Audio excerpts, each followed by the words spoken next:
নিজের বিয়ের আসর থেকে পালিয়ে যখন বয়ফ্রেন্ডের কাছে গিয়েছিলাম, তখন আমার বয়ফ্রেন্ড আবির সরাসরি আমাকে বলেছিল 2 বছরের ভালোবাসার টানে যে মানুষটা 20 বছরের পবিত্র সম্পর্কটা ত্যাগ করে চলে আসতে পারে, ভবিষ্যতে সে যে আমাকেও ছেড়ে যাবে না এর কি কোনো গ্যারান্টি আছে?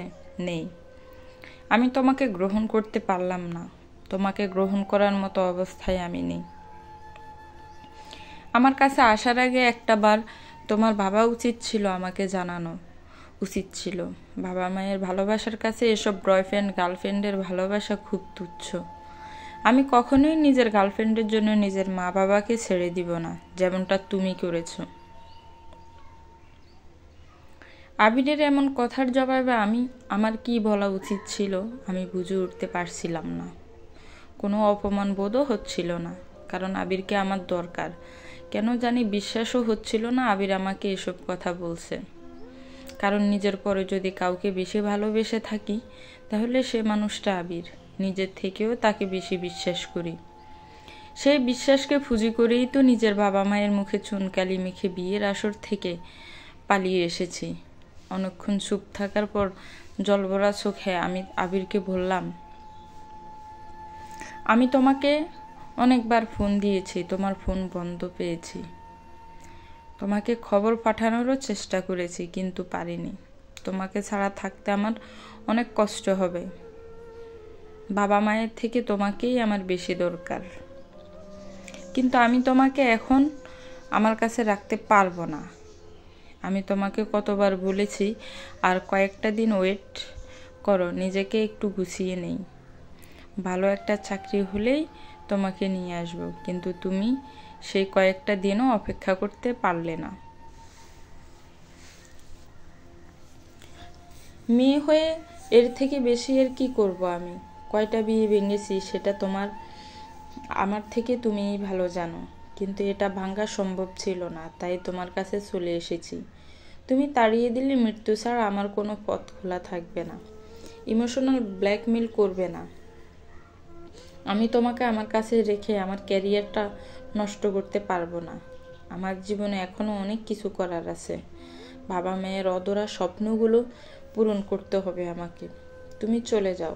এখন হয়তো বরযাত্রীরা চলে গিয়েছে।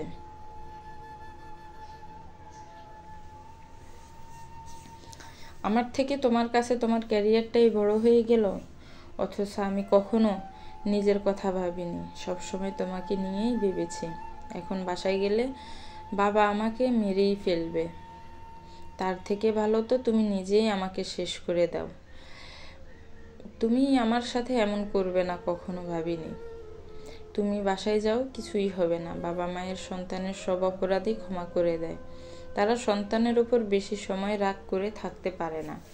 আমার যদি সামর্থ্য থাকতো আমি তোমাকে যেতে দিতাম না। আমিও নিরুপায়। তোমার বাবা মাকে এভাবে কষ্ট দেওয়া উচিত হয়নি। সেদিন অনেক অনুরোধ করেও আমি আবিরের কাছে থেকে যেতে পারিনি। অথচ সে সবসময় বলে এসেছে আমার খারাপ সময়টাতে আমার পাশে থাকবে, কিন্তু আজ সেই নিজেকে সরিয়ে নিল নিজের ক্যারিয়ারের দোহাই দিয়ে। কতটা আত্মবিশ্বাস নিয়ে বিয়ের আসর থেকে পালিয়ে আসলাম, কিন্তু এই আত্মবিশ্বাসটাই যেন আমার জন্য কাল হয়ে দাঁড়ালো। আত্মহত্যা করার মতো যে সাহসটা দরকার সেটা হয়তো সৃষ্টিকর্তা আমাকে দেয়নি। তাই না চাইতেও আমাকে বেঁচে থাকতে হলো। বাসায় গিয়ে দেখলাম দরজার সামনে বসে বাবা কাঁদছে। মা বাবার মাথায় পানি দিচ্ছিলেন। আমাকে দেখেই বাবা আমার দিকে এগিয়ে এসে আমাকে থাপ্পড় মেরে বললেন, কেন এসেছিস? যেখানে গিয়েছিলি সেখানেই চলে যা। বাবা আমার মুখে চুনকালি মেখে আবার কেন ফিরে এসেছিস? আমার জীবনে হয়তো কোনোদিন বড় একটা পাপ করেছিলাম, যার জন্য তোর মতো একটা মেয়ে হয়েছে। দূর হয়ে যা আমার চোখের সামনে থেকে। আমি বাবার কথা শুনলাম না। বাড়ির ভিতরে গিয়ে রুমে ঢুকে দরজা লাগিয়ে দিলাম। আমার এমন অবস্থা দেখে সবাই অবাক চোখে আমার দিকে কিছুক্ষণ তাকিয়ে রইল। সারা রাত কাঁদলাম, কোনো লাভ হলো না। ওই দিনের পর থেকে বাবা আমার সাথে কথা বলেন না। আমারও কখনো সাহস হয়নি তার দিকে তাকিয়ে কিছু বলার। দিন যায়, মাস যায়, ওভাবেই চলতে থাকে। হঠাৎ করে একদিন বাবার রাগ ভেঙে যায়। পাশের রুম থেকে বাবা মাকে বলছে, তোমার মেয়েকে বলে দিও, ওকে আর বসে বসে খাওয়াতে পারবো না। ওর জন্য একটা ছেলে দেখেছি, বিয়ে না করতে পারলে যেন এই বাসা থেকে চলে যায়। অনেক সহ্য করেছি, আর না। বাবার কথা শুনে রাগ করব নাকি খুশি হব বুঝতে পারলাম না। তবু এই মুহূর্তে যদি বাবা আমাকে 40 বছরের বুড়ো কোনো মানুষের সাথে বিয়ে দিতে চায়, তবুও আমি না করতে পারবো না। কারণ এই 20 বছরের জীবনে অনেক মানুষের সাথে দেখা হয়েছে, কথা হয়েছে, অনেক মানুষকে চিনেছি, জেনেছি। খারাপ সময় কেউ পাশে থাকে না, একমাত্র বাবা মাকেই নিজের খারাপ সময়ে পাশে পাওয়া যায়। আর সবাই স্বার্থের পেছনে ছুটে, স্বার্থ না থাকলে সেখানে থাকতে চায় না। বাবার পছন্দ করা ছেলেটার সাথে আমি কথা বলতে থাকি শুধুমাত্র বাবাকে খুশি করার জন্য। প্রায় 2 মাস কথা বলি তার সাথে। এই 2 মাসে সে আমাকে আমার অতীত ভুলে যেতে সাহায্য করেছে। আর কিছুদিন পরে এই মানুষটার সাথেই আমি জীবন সংসারের নাম লেখাবো, এটা যেন বিশ্বাসই হয় না। কিন্তু এটাই সত্য। মানুষটা এমন হবে কখনো ভাবিনি। বাবাকে খুশি করার জন্য তার সাথে কথা বলতাম, কিন্তু এখন আমাকেই সে খুশি রাখে। প্রায় 2 বছর পর হঠাৎ করেই অপরিচিত একটা নাম্বার থেকে ফোন আসে। ফোনটা রিসিভ করতেই ওপাশ থেকে কেউ একজন বলে উঠল, কেমন আছো? ভালো আছি। আমাকে জিজ্ঞেস করবে না আমি কেমন আছি? কিছু কিছু মানুষ কখনোই খারাপ থাকে না, সব সময় ভালো থাকে, কারণ তারা শুধু নিজের জন্য বাঁচে। চিনতে পেরেছো তাহলে? জেনে ভালো লাগলো। না চেনার কোনো কারণ নেই। কাউকে ভালোবাসলেই যে শুধু মানুষ তাকে মনে রাখে এমন না। কিছু কিছু মানুষকে কখনো ভোলা যায় না, ঘৃণা করার জন্য হলেও তাদেরকে মনে রাখতে হয়। বাদ দাও, এতদিন পর হঠাৎ করে ফোন দিলে যে? কেন ফোন দিতে পারি না? আমি কখনো প্রত্যাশা করিনি। ভুলে গিয়েছো? ভোলার জন্য কি 2 বছর যথেষ্ট ছিল না? এভাবে কথা বলছো কেন?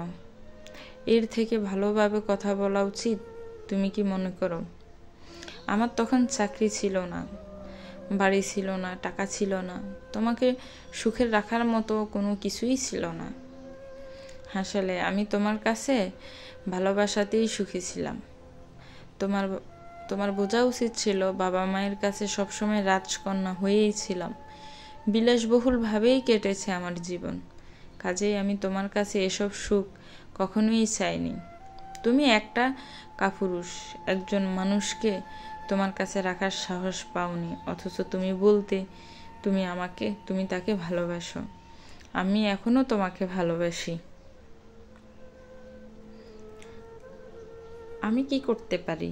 আমরা কি সব ভুলে আগের মতো হতে পারি না? এখন তো আর কোনো বাধা নেই। তোমার কি মনে হয় আমি আবার আমার বাবাকে ধোঁকা দিব? ওই দিনটার পর যেন আমি কেমন ছিলাম? একটা বারও খোঁজ নিয়েছো বেঁচে আছি কিনা, মরে গিয়েছি? কিছুদিন আগেও আমি তোমার কথা ভেবে মন খারাপ করে বসে থাকতাম, শুয়ে থাকতাম, ঠিকমতো খেতাম না। কিন্তু আমার জীবনে একজন আসলো, যে মানুষটাকে আমি কখনো দেখিনি। দেখতে কেমন জানি না, তবে সে যদি পৃথিবীর সবচেয়ে অসুন্দর মানুষও হয়, তবুও তাকে আমি বিয়ে করব, কারণ মানুষটাকে আমার বাবা পছন্দ করেছে। তুমিই বলো, এমন দুজন মানুষকে ধোঁকা দিয়ে তোমার কাছে যাওয়া আমার ঠিক হবে? তুমিই একদিন বলেছিলে, ভালোবাসার মানুষের জন্য সব কিছু ত্যাগ করা যায়। তুমি তো করনি। তুমি ঠিকই তোমার বাবা মায়ের আদর্শ সন্তান সেজেছিলে। আমিই বোকার মতো বাবা মায়ের থেকে তোমার মতো স্বার্থপর একজন মানুষকে গুরুত্ব দিয়েছিলাম। আমাকে ক্ষমা করো। এই নিষ্পাপ বোকা দুজন মানুষের খুশিটা নষ্ট করতে পারবো না। আর কখনো আমার সাথে যোগাযোগ করার চেষ্টা করো না। কথাগুলো বলেই ফোনটা রেখে দিই। আমি জানি আবির আমাকে এখনো ভালোবাসে। সেদিন আমার সুখের কথা ভেবেই হয়তো সে এমন কঠিন সিদ্ধান্ত নিয়েছিল। কিন্তু কিছু কিছু সুখের চেয়ে দুঃখগুলোই জীবনটাকে সুন্দর করে। ওই দুঃখগুলোই বেশি প্রয়োজন, কিন্তু সবাই সেটা বুঝতে পারে না। আবিরও পারেনি। সে চেয়েছিল আমি যেন অন্য কারো কাছে সুখে থাকি, অথচ আমি অন্য কারো কাছে সুখী নই, বরং তার কাছেই দুঃখী থাকতে চেয়েছিলাম। গল্পটি ভালো লাগলে প্লিজ একটি লাইক কমেন্টস করবেন আর আমার চ্যানেলটাকে সাবস্ক্রাইব করে আমার পাশেই থাকবেন। আসসালামু আলাইকুম।